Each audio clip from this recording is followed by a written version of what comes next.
magsusuot muna ako ng salamin at hindi na kagaya ng dati itong aking mata. Galing kay Merkel, gusto ko palang sabihin na napakagaling at napakabuti niyo pang presidente. Naku, maraming salamat.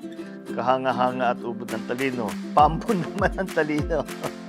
Minsan po kasi ay iniisip ko na hindi ako kasing talino ng iba. Huwag niyong isipin yan. Hindi totoo yan. Lahat tayo may kakayahan. Hindi kung minsan kailangan lang nating hanapin yan. At lagi kayong magkakumpiyansa sa sarili ninyo. Basta't mag-aral ka na mabuti at talagang magsumikap ka, kahit naman sino ay magiging successful. From Miguel, I think natamaan ako ni Cupid kasi I think of you araw-araw. Okay dun ha. Sorry kung corny ang pick-up line ha. Happy Valentine's. Thank you, Miguel. Magamit nga yan. Baka kumagat si First Lady dun sa mga ganyang klaseng pick-up line. I wish the earth is filled with love, care, and respect. The world must be perfect like you. Oh my God, this is from Iya. I am not perfect. I'm very, very far from perfect. But we try to be perfect. That's the important part. That may drawing pa na ginawa ni Iya para sa akin. Thank you very much. That nobody is perfect. Only God is perfect. But you always try to be perfect. And if you try hard enough, you'll come close. Oh, from Mindy. Dear Mr. President, you slay us as president. Well, thank you. I think I may have been the first president that has slayed their country so far. This is a very nice thing to say. Maraming salamat, Mindy. From Yair, dear Mr. President, how is your day? I hope you're having a great day. I am, thank you very much. If you are having a great day, can I get a shout out? Well, if you're reading this and you give me a shout out, thank you and have a great day. Shout out to Yair Deniega. Thank you very much for your letter. Galing naman kay Abby. Happy Valentine's, our dear President. God bless you and your entire family. Maraming salamat. My dear President, please find time to visit us as sa South Fort Santo Domingo, Santa Rosa. It's a pleasure to meet and greet you face to face. Thank you. Asahan ninyo na pagkakataon tayo na one of these days makapunta ako dyan. Ngunit inayos na natin lahat ng mga benepisyo ng ating mga South 44 para tiyakin naman na yung mga pamilya nila ay hindi naging baliwala ang prakipresyo ng ating mga magigiting na pulis na nasawi sa ganong operasyon. Now from Erica, I am a humanities student and have huge interest in politics and history. Well done. I do believe that people, especially in the Philippines, have distorted ideas of politics. Even me myself, I admit that it is difficult to filter what is true, to be 100% objective, to take a stand and such. I still have a lot to learn, but as broad as the concept of politics, I would like to simply think that whatever happens, we are all humans who deserve to live and to be led as humans. You have it. You have it exactly right. Politics should be in the service of the people. Politics should not be in the service of one party, should not be in the service of one person, certainly. Kung mamumulitika tayo dahil meron tayong gustong gawin, halimbawa, may isang tao gustong tumakbo, kahit na anong elective position, maging barangay captain, mayor, kung ano man, dapat naman ang dahilan kung bakit sila tatakbo ay nais nilang tumulong. Ako ganyan, kaya ako tumakbo, kaya ako pumasok sa politika. Dahil nalulungkot ako sa mga nakikita kong pangyayari. Dahil masakit sa loob ko na makita naghihirap ang mga Pilipino. At naisip ko, siguro naman may kaya akong gawin para makatulong. Sa palagay ko, yan ang tamang dahilan kung bakit isang tao ay papasok sa politika. And your interest in history is very, very, very important. Because we have much to learn from history. And the history that has been made a long, long time ago, and the history that's being made now, all of this is important. We just have to realize that politics actually is a constant. Problem is, now with the technology that we have, mahirap talagang makatingin kung ano yung fake news, ano yung totoo. It's really up to you. Huwag kayong magbabasa yung isa lang bagay. Basahin nyo lahat. Ang turo sa akin ng lola ko, sabi niya, magbasa ka ng kahit na ano. At ikaw nang bahala na mangilatis kung ano yung maganda at hindi, ano yung hindi tama. And that's what you have to do. That's what history can guide us with. Because we have experienced this before. Politics is essentially about the human condition. Constitution. It is about an ideology that you hold dear, a principle that you will not compromise, so that you can help the people, so you can be of service to the people, not to yourself, not to your party, not to your family, but for the people.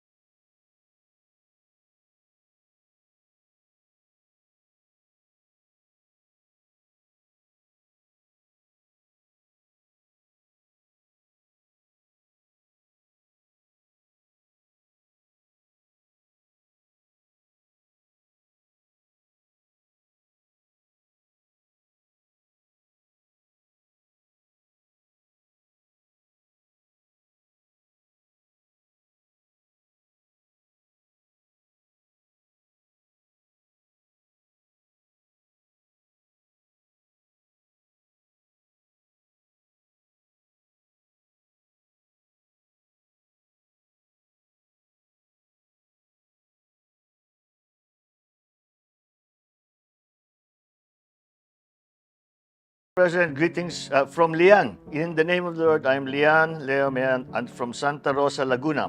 I'm writing on behalf of my son because he told me, Mommy, is it true that the meaning of BBM is because biglang mahal? So I told him, it's the best time to write the President and ask him about it. I'm glad that you did. Dahil talaga naman, hindi natin maiwasan na makita talagang nagiging problema ang pagtaas ng presyo ng bigas dito sa Pilipinas. Pero kung titignan po natin, kahit na yung mga nag-e-export na mga bansa ay tumataas din ang presyo nila, halos katumbas lang ng pagtaas nandito sa Pilipinas. Sa Vietnam, where they export millions and millions of tons every year. Sa Thailand, ganun din, nag-e-export sila ng millions and millions of tons. Pinag-aral ko at tinignan ko, yung presyo ba nila doon sa kanilang bansa ay mababa? Hindi rin eh. Dahil ang naging problema ay hindi dito sa Pilipinas. Ang nangyayari dito, nagkakaroon tayo ng pataasan ng presyo ng langis. Pag tumaas ang langis, tumataas ang urea. Lahat na sa patubig, lahat yan ay kailangan ayusin. Kaya lahat po ito na mga external shocks ay tinatamaan talaga tayo. Ginagawa natin lahat upang naman ang produksyon natin ay maging sapat na hindi na tayo nag-i-import, mababawasan ang mga inputs kung tawagin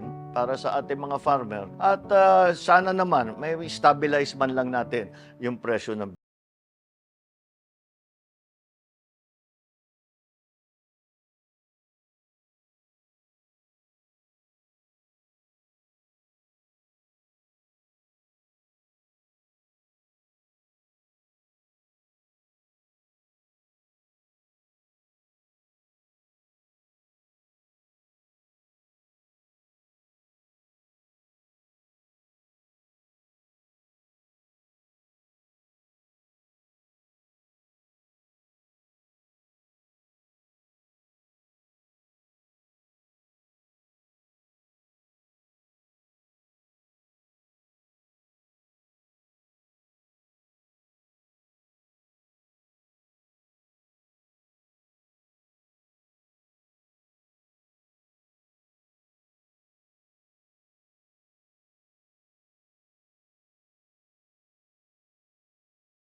Thanks for watching our dad's vlogs If you want to see more, remember to share, Like, and subscribe.